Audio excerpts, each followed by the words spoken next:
Selon l'OMS, environ 30 à 40% des femmes enceintes souffriraient d'une carence en fer et environ 30% seraient touchées par l'anémie par carence en fer. L'anémie en général se définit comme une diminution de la quantité de globules rouges ou encore d'hématies dans le sang ou encore comme une diminution du taux d'hémoglobine contenu dans le sang. Il faut savoir en effet que l'hémoglobine est cette protéine qui est contenue dans les hématies qui confère la couleur rouge à notre sang. Cette hémoglobine comprend entre autres du fer, ce fer qui est utile notamment pour le transport de l'oxygène des poumons aux autres cellules de notre organisme. En effet, lorsque nous inspirons de l'air, nous inspirons l'oxygène qui est contenu dans l'air.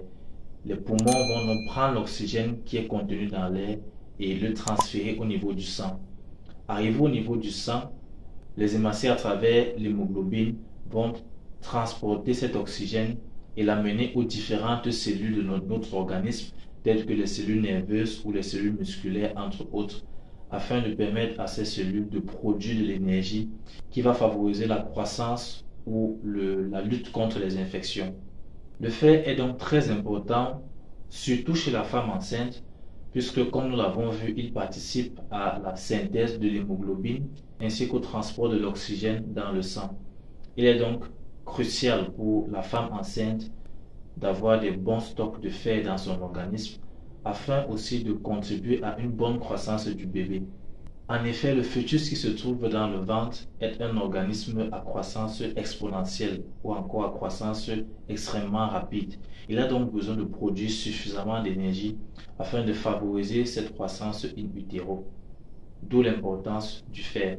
C'est la raison pour laquelle les femmes enceintes ont besoin de plus de 50% de fer comparativement aux femmes qui ne sont pas enceintes. De nombreux facteurs peuvent favoriser la survenue ou le développement d'une anémie par carence en fer durant la grossesse.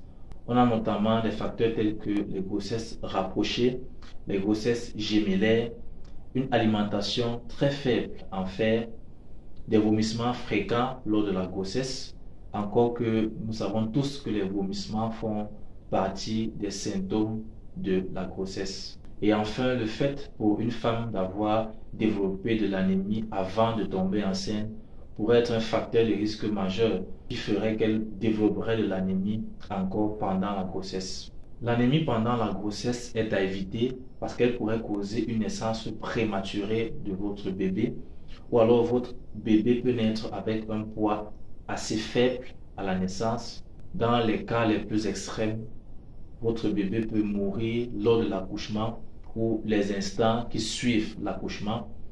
Et enfin, si l'anémie n'affecte pas votre bébé, il peut vous affecter, vous qui êtes enceinte, en provoquant un syndrome dépressif après l'accouchement.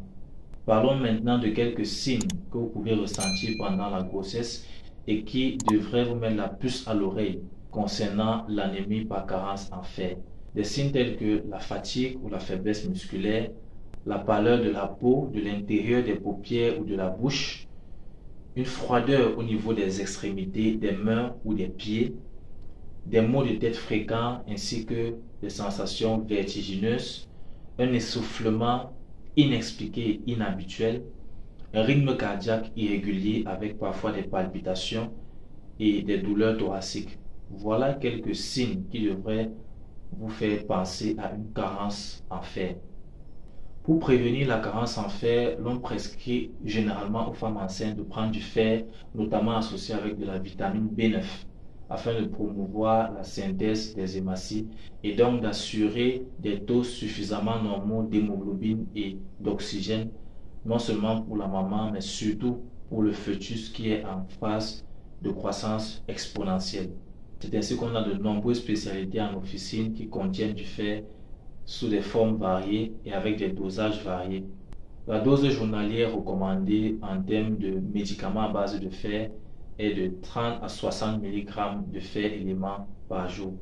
Le troisième trimestre de grossesse est la période par excellence durant laquelle le fœtus accroît ses réserves en fer, réserves qui lui permettront de tenir juste après sa naissance et les 4 à 6 premiers mois. C'est donc aussi la période par excellence où vous devez prendre du fer Mais il n'est pas mauvais et au contraire, il est même recommandé de prendre du fer dès que vous savez que vous êtes enceinte. Certains vont même jusqu'à recommander de prendre du fer bien avant la grossesse.